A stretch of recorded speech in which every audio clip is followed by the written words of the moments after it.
Okay, so in this one we're going to talk about UMABills, and this particular project again makes use of the UMA protocol to create synthetic assets. So if you need to brush up on what the UMA protocol is, I recommend watching my overview video. But UMABills is basically a way of creating a type of stable coin that has an expiry date. And at that expiry date, that stable coin is set at its stable value. But prior to that, it can not be that particular value.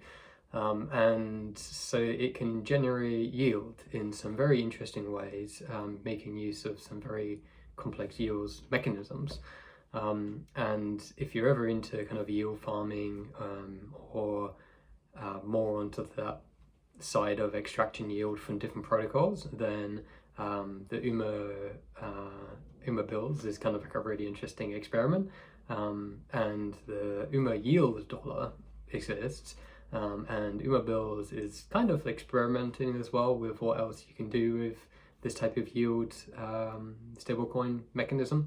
And so yeah, just a shout out to them because it's kind of like a really interesting step forward into understanding how yield coins can be tweaked in their mechanism to realize different potential outcomes. So yeah, UMABills.